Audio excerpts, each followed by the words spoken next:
Every single week, a new guest joins me. And a guest this week, my friends, is a guest you're going to want to know. This is Andey Fellows from Andey the Fellows YouTube channel, who has a really, really interesting story. And I'm just really excited to have him on. And I think you guys will be excited to talk to him as well. Andey, welcome to Truth Wanted. Thank you. Thanks for having me. Yes. So Andey, I think you would agree with me in the description of you are an ex-cult member, right? Yeah, I think we can say that. Yeah. Would you say that? Okay. A follower of what some would call a New Age cult, right? I guess is the best descriptor. So kind of tell us more about like what was that organization or even was it an organization? Like what was that ideology and like, you know, who is this person that you talk about in your videos all the time, right? Yeah, so the kind of headline is an online New Age cult, but it's also there's like an in-person component too, because there's workshops and all that kind of thing. In a sense, it's kind of run like a business, in like your kind of motivational speaker, kind of like self-helpy guru kind of a situation.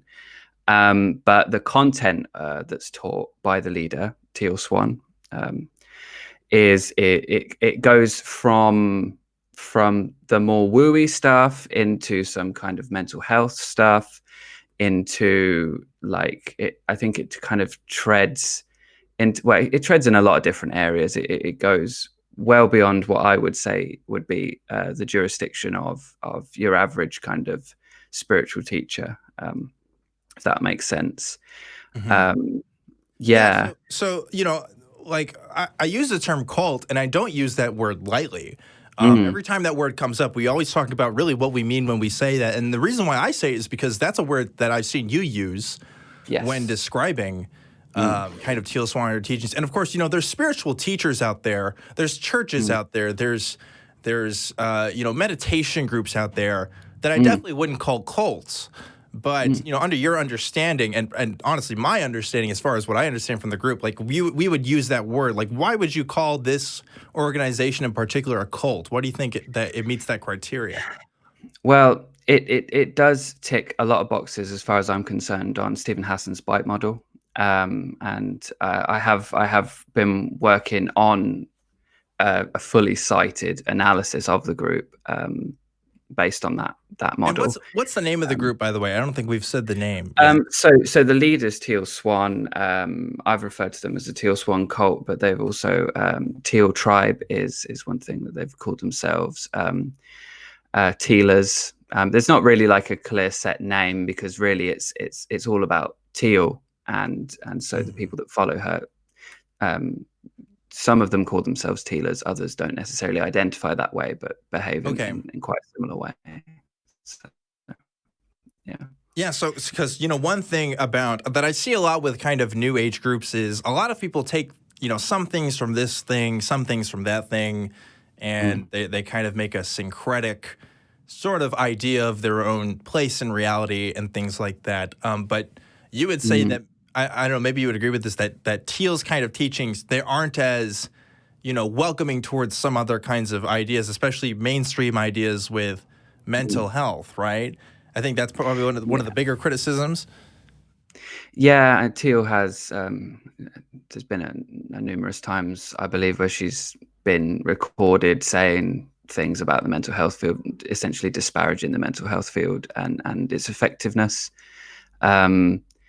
And there was a piece that went out on the BBC recently, which talked a little bit about Teal's attitudes towards mental health and suicide and things like that. And that goes down a really dark path, obviously, when you start talking about things like that. And anyone who knows anything about cults knows how often the idea of suicide crops up. I would say that I don't think that she's encouraging people necessarily to kill themselves, but I worry that what we're looking at is an overconfidence and an irresponsibility with regards to the effects of her advice and her teachings, if that makes sense. Yeah. So that in terms of mental health, yeah, there's definitely some ideas there which separate, if someone is to follow those ideas, to separate them from the average person in Can you give terms of an how they're example thinking. of like maybe some of those that maybe that's enough that you feel comfortable talking about? Yeah, just generally the disparaging of the mental health field in general, saying that it doesn't help people who are suicidal and who are depressed and things like that. I'm sorry, by the way, that the cats are running around No, behind me at the moment. cat's They are fine. Cat's part of the running show riot. now. Yeah, I mean, anyone who watches my channel knows that they're always up to that. But yeah, But like, so I think that in terms of mental health field, it's just the general disparaging of mental health, and she talks about all sorts of different things. But what you do find with Teal is that what she'll do is she will, and I think Telltale talked about this in a recent video that he did about her, is that that she will take things that are true, that have been verified to be true, and then sprinkle other things in amongst that I believe would create a dependency on her as a leader, that would change the way that people are to behave, to act, and things like that. Followers are encouraged to do processes which are not really proper psychological processes. They're not taken through them with trained professionals who have the proper certifications. Teal herself has no certifications, and yet she encourages people to do processes like shadow work, which I did a lot when I was in there, which we can go into perhaps a bit. And then her new process called the completion process, and it's all to do with trauma, recovered memories, things like that. And anyone who's done a little bit of research into recovered memories and things like that knows it gets quite dubious quite quickly. Yeah, that recovered memory stuff, that's not a super new phenomenon. That's been around for a couple of decades now, especially, if you've ever looked into the satanic panic, for example, a lot of what That's intrinsically linked to your story. So a lot of what those people were doing that were kind of sussing out the details from people's past, they were kind of using suggestive techniques to kind of basically implement false memories. It's kind of like if you've ever seen Making a Murderer, like when they talk about the kid in that case, the police kind of, when they questioned him, he ended up making up this story because the police were kind of suggesting what should have happened if this kid was involved, even though, it showed that he really wasn't too involved. But yeah, so that doesn't surprise me that a process like that exists. I do wonder what else, this group kind of does. And perhaps, if we have time, I'd love to go into that more. But first, I'd love it if you could just tell us exactly how did you find yourself kind of influenced by this organization? How did you cross paths and what was that experience like? Yeah, so for me, as with a lot of people who get into things like this, I was going through a bit of a tough moment in my life. I'd lost a close friend. Close friend passed away, and I was the first person I'd lost in my life, so I was grieving, didn't really know what to do with that. And so I ended up spending a lot of time watching videos, watching documentaries, things like that. I cleared out the History Channel's Ancient Aliens back catalogue and moved on to a channel called Spirit Science. And through that channel, which is very new agey and that kind of stuff, I found Teal. Yeah. And it was really through the idea of the law of attraction, which if anyone's familiar with that, they will know it. Very woo. The Secret, it's sometimes called, the idea that your thoughts create reality, and that, you can influence things just by believing in them and whatever. Yeah. That kind of thing, on like a universal level, rather than just believing in it and then acting on it and then doing something. The Secret is, to me, it's like, it is the essential New Age text. Like, I don't know a New Ager that doesn't reference that text in some form or fashion. You know what I mean? Like, I see it pop up everywhere. And each leader has their own spin on it. You've got like Abraham Hicks and all these kinds of people. But Teal's own spin, it gets into kind of, to use Lifton's turn of phrase, sacred science, gets into that very quickly. I mean, there's an argument definitely for the law of attraction being sacred science in and of itself. And then when you apply it to something that starts to look more like a cult, definitely ticks that box. But for me, it was the idea of the law of attraction, the idea of there being an explanation for the pain that I was going through and like the chaos and everything, like making sense of things.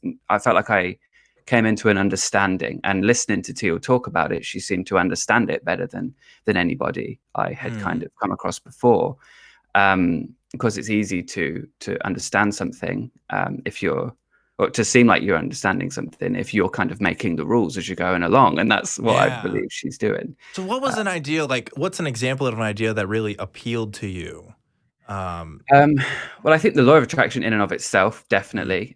The idea that I could influence things myself, and it was just a case of getting something in my head, like believing something, reaching a point in myself where I had no quote unquote resistance to that thing, which is a mm. Teal thing. The whole "what you resist persists" is used quite a lot there. Okay. Um, so that it was almost like it was a manual. You know, if I could understand this thing and I could get this thing down, then I could solve every problem, because it would extend to every problem I would come Mm. cross paths with in my life. Every problem I came Right. across. It's like a manual So for yeah. life, right? It's Hmm. like, hey, just follow the script here, and you'll get things done. If you've ever tried to train for a sales position, they'll tell you Mm, the same thing. It's like, look, just stick to the script. Don't iterate on this. You mm. know, if you're really, really advanced, maybe you can do a thing or two, but otherwise, stick to the script and you'll follow and you'll get life. And there's an appeal to that for Yeah, sure, of right? course. Yeah, yeah. Yeah. Yeah, and I would say the same of like in the case of like conspiracy theories as well. I feel like a large part of the appeal of conspiracy theories is that they explain what is perhaps otherwise just chaos and people running riot and things that don't really make much sense in general. And I think for me there was definitely an appeal to feeling like, yeah, okay, there's an answer here, there's something here that makes sense to me. Now, Um, you got yeah. really into Teal to the point where you were actually making videos for Yeah. Teal, kind of, right? Like about kind of some of Teal's teachings, right? Yeah, I mean, you could say for Teal, we didn't really have any to and fro, no connection or anything Yeah. between us. Yeah, we were only ever in the same room once, and we'd never really had a direct conversation. But in terms of in support of her teachings, in support of what she was doing, definitely. And you know, there was a point where I was trying to be a spiritual teacher myself, which is definitely something that I should have been doing at the time. Huh. Uh, it's a strange and vast. It's a strange portion of my life, and the way that those ideas penetrated into all the different ways that I went about things in my life. Yeah, it got in really deep, and I was a different person. You know, when it Hmm. comes to cults and things like that, the idea of a cult identity comes up quite a lot. The idea of you being someone else while you're into it, while you're invested in the ideology, the cult's map of reality, you know, Hmm. the manual for life. The irony here being that the trailer video on Teal Swan's YouTube channel is actually titled "Tutorial for Life," um, which I think says a lot. Right. Yeah. But yeah, Says a yeah. lot about how she thinks of herself and her teachings for Hmm. sure, right? Oh, there's a lot of that. She's got all sorts of names that she's given herself: transformational, revolutionary, the spiritual catalyst, all these kinds of things. Oh my gosh. So Yeah, you were kind of around this for a couple of years. yeah. And eventually, I mean, you found your way out. You're here talking Mm. to me about it at least anyway, right? So like what was that process like? Like how did that happen? Yeah, I mean, it was slow. It happened over a course of a couple of months. Really, it was that I was into the teachings, into the ideas so much that, hang on, could you get down, please? I was into the teachings so much that my whole kind of life had changed, and I'd started to make some bad decisions based on the law of attraction, based on these ideas, and so on and so forth. And so things got progressively worse to the point where I just wasn't really able to support myself. I was living in a less than good situation. And I met at the time through a dating group associated with the group on Facebook. I met the person who would eventually become my spouse, who I'm now married to, and it was through talking to her that it started to unravel. I was very into it, as we've sort of talked about here, but she wasn't as into it. She was kind of into it, kind of not. And one of the things that happened quite a lot was that we would talk about the ideas, the Teal's teachings, the way that the law of attraction worked, and all this kind of stuff. And I'd try and explain it. And you know when you hear someone explain something and it makes total sense, and Yeah. then you try and explain it again and you just can't quite Right. Just can't quite make sense of it. And Oh, it's yeah. something in the way that they said it was convincing, but maybe didn't make much sense. So then you try and reiterate it and it just doesn't come out. So Mhm. as I was trying to make sense of it and answer the questions, it kind of didn't stand up. And so that, and the fact that my life had got pretty bad through following this manual, and the fact that I started to see through Teal a little bit, and she started to say things and do things, and both me and my wife partner at the time, we would see things that were said and done, and kind of be a bit like, hang on a minute, what's that? If this person is who they say they are, why would they say something like that? Why Mm. would they feel the need to? Or it's almost like it kind of shatters the glass a little bit, because it's like, Yeah. this is Examining the like straw consistency that a broke little bit. yeah. Yeah. So one example of that, just quickly, is Teal used to run something with a ex-husband called Tea Time with Teal, which was like a little podcasty thing where they would sit down and talk about a given situation. And in one episode, I remember hearing Teal kind of make the assertion, something to the effect of, and please don't quote me on this, and by the way, those videos aren't available on the internet anymore; they've disappeared. Of But I course. remember something along the lines of Teal essentially saying that source perspective, and source is Teal's word for God, is basically hers. Like her point of view is basically in alignment or whatever with that of God, of source. Mm. And so she was right, because she knew what source perspective was, right? Right. And that, for both me and my partner now, it's like, hang on, what? Sorry, Yeah. what? Like, you're just saying that, and you're offering nothing to support that.